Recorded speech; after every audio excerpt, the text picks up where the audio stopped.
تاریخ کی ایک رات ایسی بھی آئی جس نے دنیا کا نقشہ بدل ڈالا۔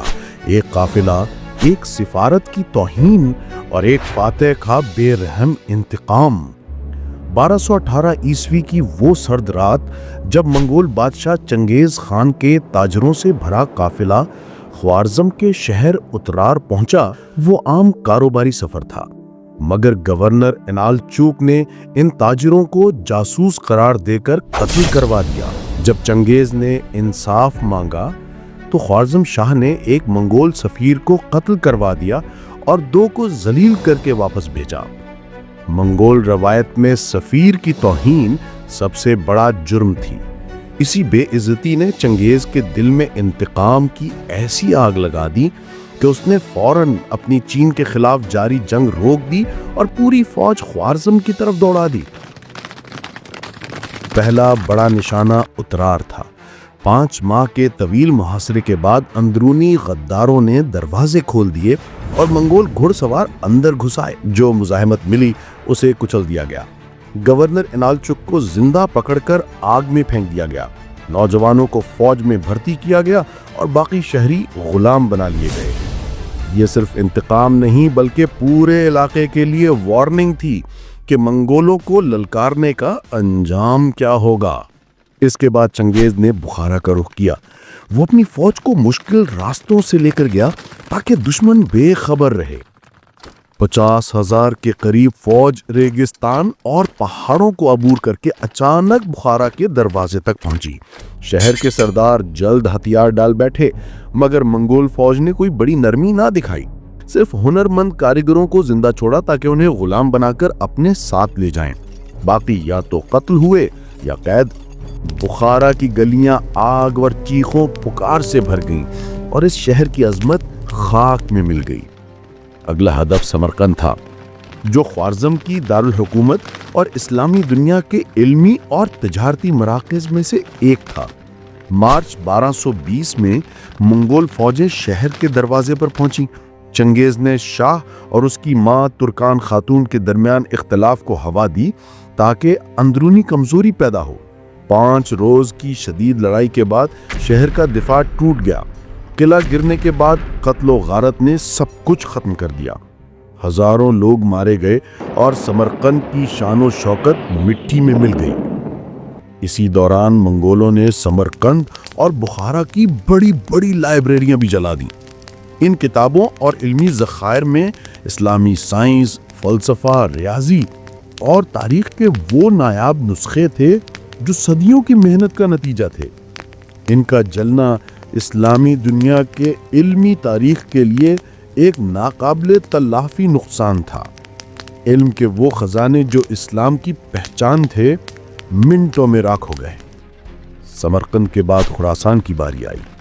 چنگیز اور اس کے بیٹے طلوئی نے ہرات، نیشاپور اور مرو جیسے بڑے شہروں پر حملہ کیا۔ طلوئی نے ہرات کے دروازے توڑنے کے بعد اعلان کیا کہ جو ہتھیار ڈالے گا اسے معاف کیا جائے گا، مگر منگول لشکر نے اس سے پہلے ہی شہر اور قصبوں کو آگ کے سپرد کر دیا۔ نیشاپور میں چنگیز کے داماد کے قتل کے بعد انتقام اتنا شدید تھا کہ شہر کے ہر مرد، عورت اور بچے کو ختم کر دیا گیا۔ مرو، جو اس وقت دنیا کے بڑے علمی اور ثقافتی مراکز میں شمار ہوتا تھا، راکھ میں بدل گیا۔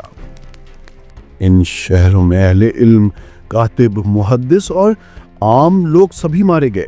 تاریخ دان لکھتے ہیں کہ نیشاپور اور مرو کی لائبریریاں بھی جلا دی گئیں اور علم کے بے شمار خزانے ہمیشہ کے لیے مٹ گئے۔ 1219 سے 1221 کی یہ فتوحات خوارزم سلطنت کے خاتمے کا اعلان تھی۔ محمد خوارزم شاہ شکست کھا کر بھاگتے رہے اور جلا وطنی میں ہی جان دے دی۔ چنگیز خان نے اس کے بعد 2 عظیم جرنیل جیبے اور صوبتائیب کو مغرب کی طرف بھیجا۔ انہوں نے ایران، قفقاز اور روس کے راستوں پر حملے کیے اور دریائے قالکا کے کنارے 1223 میں روسی اور کیومن اتحاد کو تاریخی شکست دی۔ منگولوں نے دھوکے سے پسپائی کا ڈرامہ کیا، دشمن کو آگے بڑھایا اور پھر اچانک پلٹ کر انہیں گھیر کر تباہ کر دیا۔ یہ یورپ کے دروازوں تک منگول طاقت کے پہنچنے کا پہلا اشارہ تھا۔ چنگیز خان خود ہر محاذ پر موجود نہیں تھا، مگر اس کی حکمت عملی ہر جگہ دکھائی دیتی تھی۔ 1225 میں اس نے مغربی شیعہ یا تانگٹ کی بغاوت کا بدلہ لینے کے لیے ان کے علاقوں کو جلا کر راکھ کر دیا۔ 2 سالہ مہم کے دوران قصبے، کھیت، بازار سب تباہ کر دیے گئے۔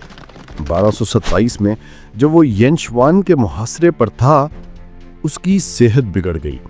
مختلف روایتیں ہیں، کچھ کہتے ہیں گھوڑے سے گرنے کے زخم، کچھ کے مطابق بخار یا بیماری، مگر 18 اگست 1227 کے آس پاس وہ دنیا سے رخصت ہو گیا۔ اس کی موت کو خفیہ رکھا گیا تاکہ فوج کا حوصلہ نہ ٹوٹے، اور اس کی قبر کا مقام آج تک راز ہے۔ چنگیز خان کی ذاتی زندگی بھی اہم تھی۔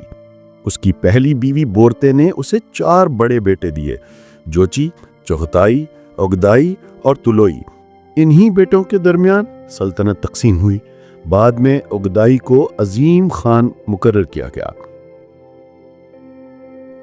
چنگیز خان نے اپنے مرنے سے پہلے ہی سلطنت کی تقسیم کا منصوبہ بنا دیا تاکہ جنگ و جدل نہ ہو۔ یہ کہانی صرف فتوحات کی نہیں، علم اور تہذیب کی بربادی کی بھی ہے۔